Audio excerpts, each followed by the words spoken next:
Sa punto po ito makakausap natin si Police Lieutenant Colonel Orlando Castillo Jr., Chief ng San Jose del Monte Police. Magandang tanghali po sa inyo, sir. Magandang tanghali po, ma'am, at sa lahat po na nakikinig po. Karumal-dumal ho itong nangyaring ito talaga, no? Talagang hindi ho katanggap-tanggap yung kanilang dahilan na pagnanakaw at nanlaban, ano? Ano ho ang susunod na hakbang na inyo pong gagawin ngayon pong nasa inyong kusodiya, ito pong mga suspect? Ang gagawin po namin ay, actually lahat po ng mga ebidensya na recover po natin ay iniipon po natin para doon sa pagsasampa po ng isang matibay na kaso laban po sa mga suspect na ito. At at the same time, yung actually may mga kadagdagan, pati po yung mga item na nakuha po nila doon sa biktima ay kasalukuyan pong nakuha na po ng ating mga kapulisan po. Okay, nasa inyo yung cellphone. Yung cellphone po, na-identify na po natin yung pinag-alyahan po nila, pero ongoing yung follow-up doon sa tao at willing naman po mag-cooperate yung tao at isasaulit yung cellphone para may isama po doon sa pagsampa po ng kaso po. Okay, pag nanakaw lang ho ba yung motibo sa krimen? Kasi parang grabe naman talaga itong ginawa. Ano, pati ho yung mga bata at pati aso, no? Talagang dinamay kung sinasabing nanlaban yung nanay. Opo, based sa account po ng mga suspect, inaamin naman po nila yung krimen at voluntarily isasabi nila talagang ang purpose nila is, ang intention nila is magnakaw po. At yun nga po ay umalag po ito na nanay na biktima, kaya humantok po nung nasaksak po itong nanay at napatay. Tapos yung dalawang bata po, considering po na kilala po yung isa sa mga suspect. Kaya siguro po naisama po doon.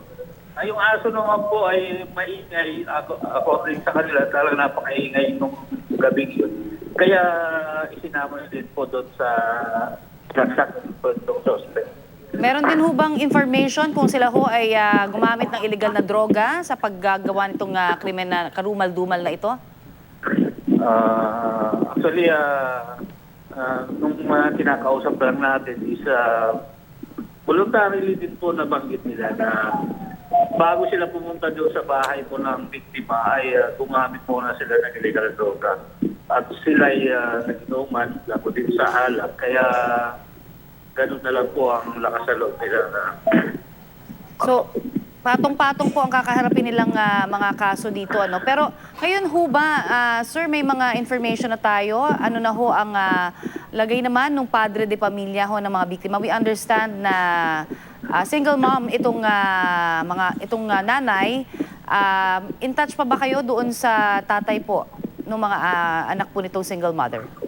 Ayaw po, meron po tayong from time to time pugnayan po sa kanila para doon nga kasi sa pagtulungan, una-una doon sa investigation talagang establish po natin yung contact sa kanila para matignan po natin lahat ng anggulo. At yun na nga po, nakakuha po tayo ng magandang lead dahil nga po doon sa ating pagpapugnayan sa kanila at hanggang nakuha po natin yung lahat ng mga suspects po. Okay, so nakakausap ninyo yung tatay po, ano?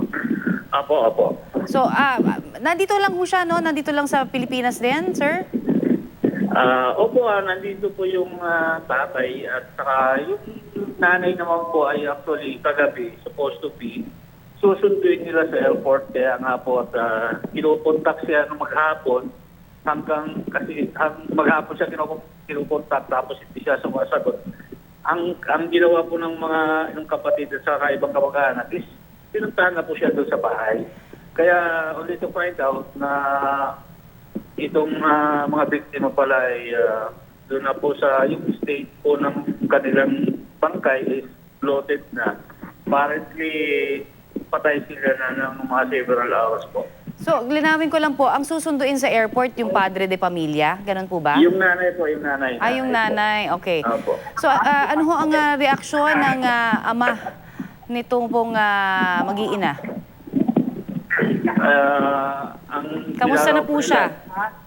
Ay, opo, normal naman po at talagang laki ng panluloko po na matigta po yung kanyang anak at mga apo po na ganun po yung kinanatan po. Alright. Sige po, makikibalita po kami kung meron pang mga iba pang mabibigay kayong update sa amin. Maraming salamat po sa inyong binigay sa aming oras ito po sa Balitang Hali. Opo, maraming salamat din po. Yan naman po si Police Lieutenant Colonel Orlando Castillo Jr., ang Chief ng San Jose del Monte Police.